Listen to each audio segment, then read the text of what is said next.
guys, welcome back to my channel, Just Automotive mga guys. Ford Everest ay yung 2010, 11, 12, 13, 14 yung ano, WL. Ang issue nito mga guys, P0093 fuel large leak. Nakaka-detect yung ano, yung ECU ng ano, sensor o yung pressure kasi hindi niya maibigay yung tama. Meron pong naglulos na bigay ng fuel system. Ngayon mga guys, dahil nasalpak na natin yung ano, kasi hindi na natin pinakita kasi sa dami na nang gumagawa ng ganito. Dito na lang mga guys, palit tayo ng ano, ng timing belt na ano na bago. Yan, tensioner, idler, tapos yung injector nito mga guys, pinatesting po natin yan, good naman lahat. Pero nung ano, nung sinalpak ko, andun pa rin yung problema kasi ang unang pinalitan natin ito. Ang lumalabas kasi ito, yung sensor na yan. Di nung tinanggal ko yung injector dahil inisa-isa natin to, pinatesting ko po yung apat, normal naman yung ano niya, yung buga niya. Di pumunta tayo sa ano, sa suction control. Ngayon mga guys, ganun pa rin. Ito yung pinagpalitan natin. Ito. Nagpalit tayo ng suction control. Ito. Palit din tayo ng fuel pressure sensor. Nagtesting tayo ng surplus na ano, na injector. Ganun pa rin. Ang dami nang napalitan. Pero ang kaganda nito mga guys, meron tayong hinihirawan ng pyesa. May nagpapahiram sa atin ng pyesa para hindi na tayo ano, ginawa natin yung ano, try and error. Di bale yung labor naman natin kahit ilang araw natin ginagawa ito, yun pa rin yung labor natin, hindi magbabago. Kaya lang, ayaw ko lang po kasi na pagsabay-sabay yung lahat yung ano, yung gastos. Baka kasi meron nagsasabi, kuya, ang tanggapan ng ganyan package, testing ng ano, ng fuel pump, injector, 75 to 80,000. Kasama na raw yung ano, yung ECU. Pero ang ginawa ko na lang po, dahil meron naman tayong nahiraman na pyesa, humiram tayo ng fuel pressure pump injector. Kaya ang pinakahuling ginawa natin ito, pressure pump. Kasi nagpalit na tayo ng ano, suction control, ganun pa rin. Pero sinabay na lang natin pinalitan kasi luma na ito. Ganun din ito. Ngayon po mga guys, bumigay na itong ano, itong fuel pump. Ibig sabihin po ito palo na rin, susunod na rin po ito. Kaya need na po sa replace. Palitan na natin to para hindi po magka-problema sa kalsada. Kaya ayun mga guys, mag-start tayo rito. Yan, mag-road test din tayo.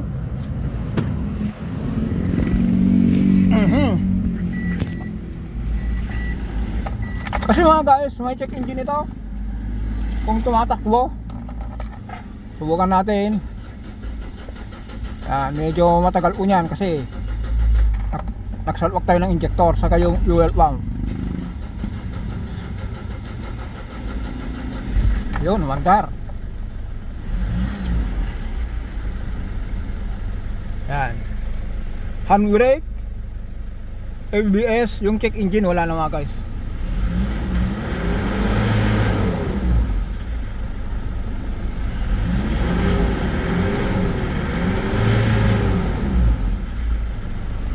Ayan, umandar na siya. Subukan natin ng ano, ng start uli. Kasi kanina hindi natin nakuha sa lawang click. Pagkasakali one click na ito. Ayun, one click na. Ngayon mga guys, road test tayo. Ayan mga guys, dito natin sa ano, dito natin sa kalsada. Kasi ang nangyari nito mga guys, kung tumatakbo ka during high rev, biglang namamatay. Kung nag-minor ka, sabay patay. Tapos nag-check engine. Ngayon mga guys, yung ilaw na yan, pintuan po niyan kasi naglulos yung ano, connection ng ano, ng pintuan. Tapos susunod natin yan, ABS. Yan yung mga kawin natin mga guys, oh. Grabe.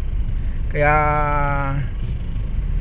ito ka sir, hawakan mo lang yan habang nagro-road test tayo. Yan lang kayo, tutok mo lang sa kalsada. Kahit wag ko na. Kung wag check, hindi niya saka mo tutukan.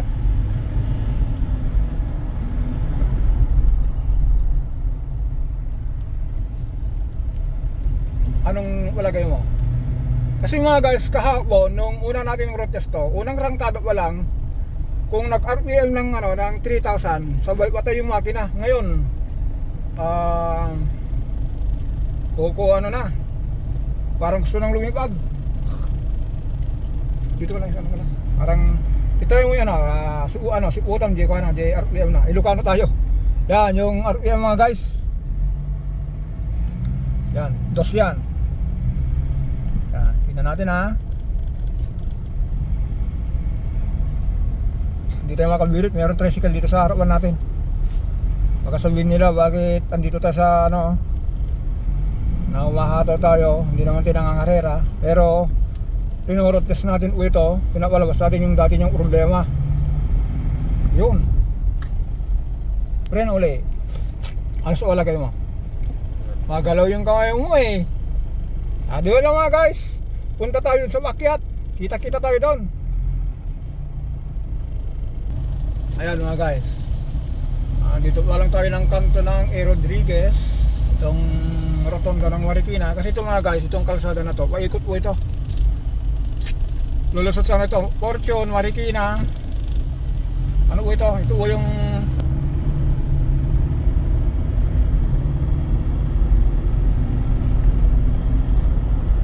wow! Pero mga guys, ang natin dito, pinakamaganda po dito, dun sa sa paakyat.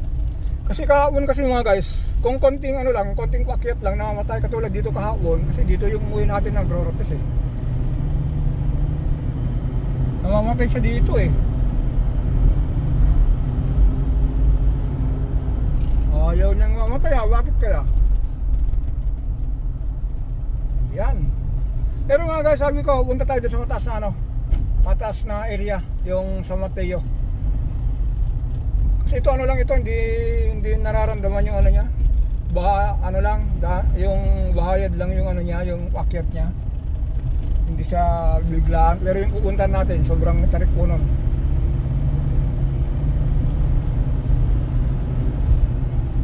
At yung usok niya mga guys, nawala na. Kasi kahapon ito, anong sabi ko kayo?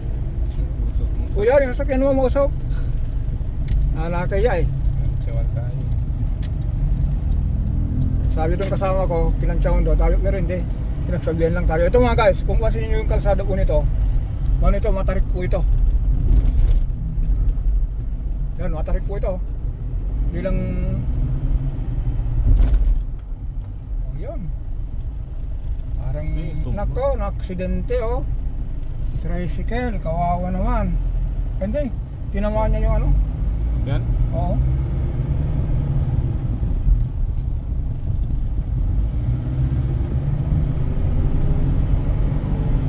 Yun.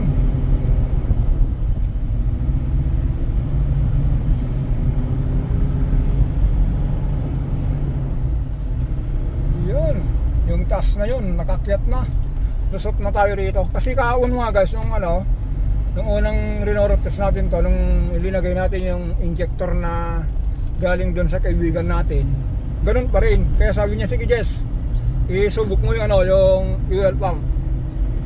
Ayan. Yung fuel pump na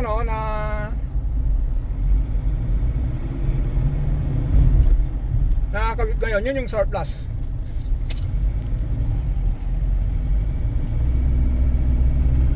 Nawala yung usok, nawala yung check engine, dagdag power. Medyo mahaba-haba itong rotes natin mga guys. Walabasin natin yung niya, baka mamaya hindi gaano mainit. Sa bagay, yung init ng makina, naka-standard na siya. Andun na sa standard init. Baka mamaya, kung mainit na saka mamatay, wag problema tayo nun. Pero kahapon mga guys, 100 meter pa lang tayo, nung binirit ko, nag-RPM ako ng dos. Nung papasok ng 2.30, biglang nag-shutdown yung makina, patay. Ito, yun, tres. Dito tayo. Medyo pasensya kayo ha. Gusto ko lang i-share po ito para sa mga nahirapan sa code na E0093. Ang hirap talaga. Ayun, katulad nito, bigla na makit to. Ayun oh.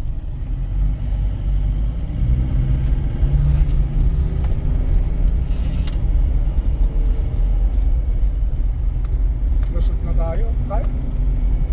Pwede natin na makuha to. Makaka-akyat na siya.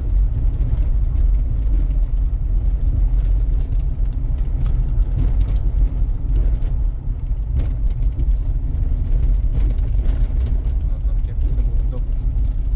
Ano to mga guys, ito yung pinakamataas na na area ng San Mateo na ginagawa kong rotesan kung meron akong overhaul na yung top overhaul, general overhaul. Dito ko pinakalabas yung niya, yung temperature niya, kung umiinit ba yung makina o hindi. Yan yung po yung jeep nito, yan, aakyat po ito. Yung jeep, ano po yan, primera yan. Huminto, kukuha ng buwelo. Yan yung po ano yan, halos hindi na ganun po yan. Aakyat po yan, hirap na hirap. Pero overtaken natin.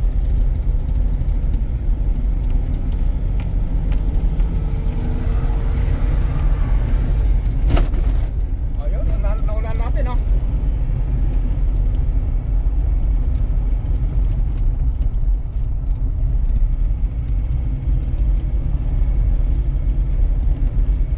Ito ang pinakamatas mga guys. Kaya dalawang natin dito, ang troubleshoot natin dito, yung power ng makina. Yan po yung ang uso ko. Ano po, yung sa sobrang tarik nito, kailangan mo biritin yung makina. Adventure po yan. Siguro kung manual po yan, umakyat yan primera.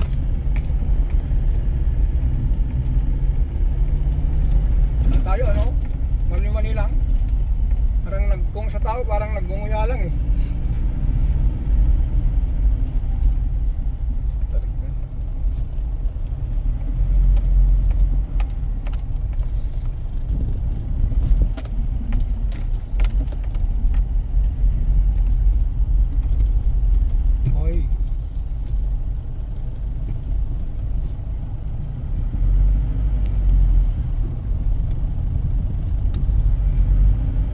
Guys, dito na tayo.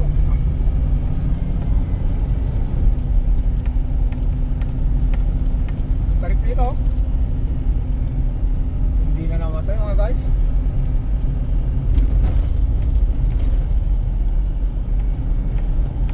Pasensya na tayo kasi to, medyo maalok tayo.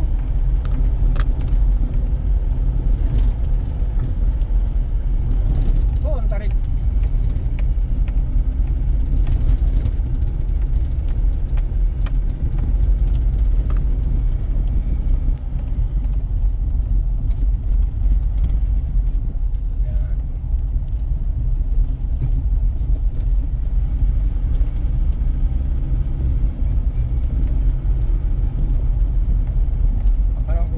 Tayo dun sa subdivision.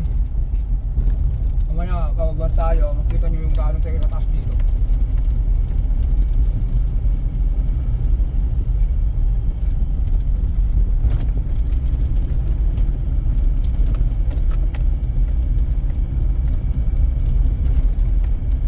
Yan, solve na tayo mga guys.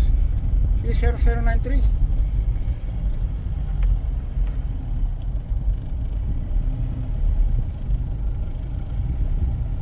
Yan, kukuha mo yung taas, kung paano tayo gano'ng kataas.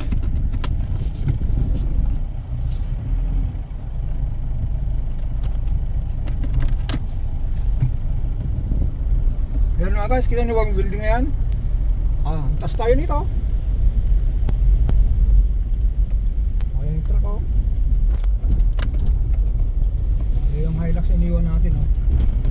Hilux na yun ah.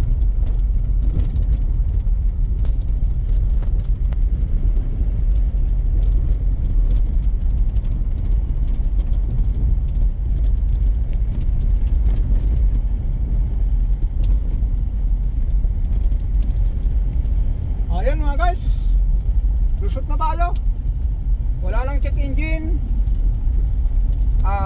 wala nang usok, power full na po siya. Wala nang hindi na siya naglolo power, wala nang check engine, less smoke. Tignan nyo po yun, yung daanan natin. Yan, napakano po na to. Dito tinanggalin kanina. Kaya nahihilo natin ito, camera natin. Kaya yan, follow na lang tayo dito mga guys. P0093 ang naging problema mga guys, fuel pump. Pero ang ginawa natin dito, inisa-isa natin yung mga cost ng ng P0093. Yan, nagpalit tayo ng ng pressure pump, palit tayo ng suction control, nagpa-test tayo ng ng injector, at nakuha natin ang problema mga guys, fuel pressure. Kaya hanggang dito lang tayo.